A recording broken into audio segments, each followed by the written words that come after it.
বন্ধুরা, আজ আমি রান্না করব পেপুল শাক। দেখো, এই পানের মতন পাতা, এই পেপুল গাছের, এটা হলো পেপুল গাছ। এই রান্না করব চিংড়ি মাছ দিয়ে পেপুল গাছ, তবে এর শাক বলে, পেপুল শাক।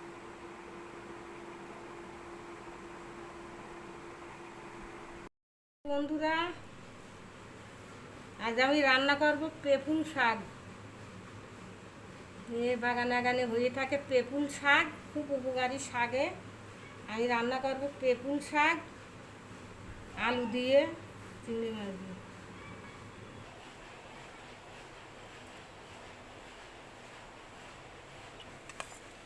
প্রথম তেল দিলাম, মাছটা চিকেন ভেজে নেব। নুন আর হলুদটা একেবারে দিয়ে দিলাম, কেননা শাক তো যদি নুন হয়ে যায় তার খাওয়া যাবে না। এবার এতেও চিংড়ি মাছও দিতে হবে, নুন হলুদ ওতেও দিতে হবে। আর সেটা চেখে দেখার পরে যদি কম হয় তাহলে দেবো, আমি তার দেবো না।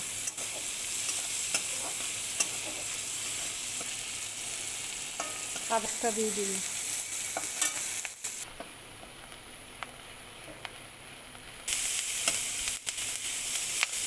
এমনি দিলাম।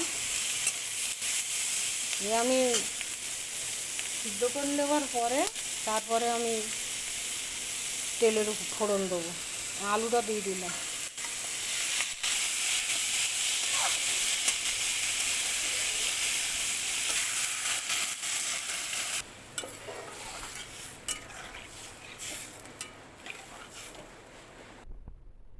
নুন ওই মাছের সঙ্গে দিলাম, নুন একটু দেবো না, একটু হলুদ দিয়ে দিলাম, একটু ধনের গুঁড়ো দিলাম, জিরের গুঁড়ো দিলাম, সামান্য একটু ঝালের গুঁড়ো দিলাম। পানিটা ফুটে উঠলি তারপরে আমি শাকটা দেবো।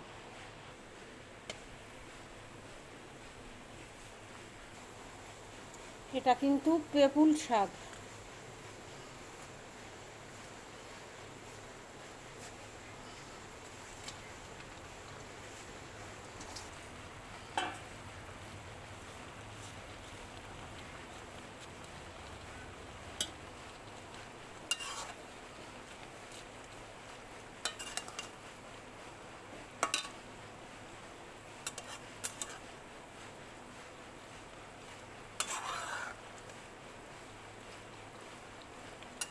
কিছুটা তেলাকচি শাকের মতন দেখাচ্ছে, কিন্তু না, এটা পেপুল শাক।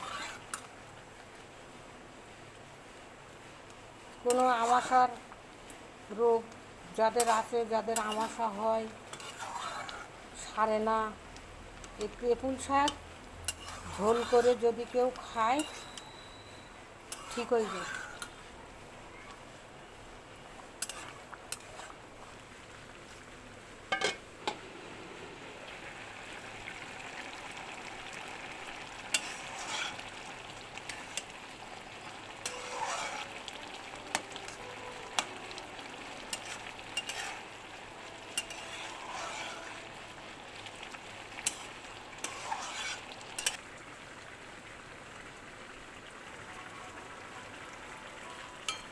প্রথম দিয়ে দিলাম তেল, তারপরে দুটো শুকনো লঙ্কা দিলাম।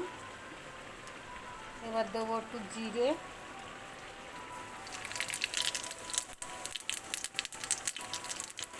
রসুন থেতো করা,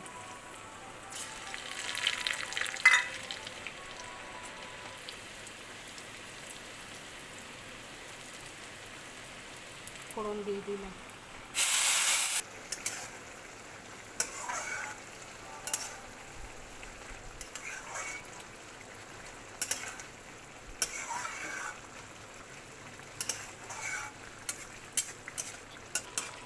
চিংড়ি মাছ দিয়ে পেপুল শাক, এই আমার রান্না কমপ্লিট হয়ে গেল। আমি অল্প একটু মাখা একটু ঝোল রেখে দেবো। পেপুল শাক রান্না আমার কমপ্লিট। একটু জিরে মরিচ দিলাম।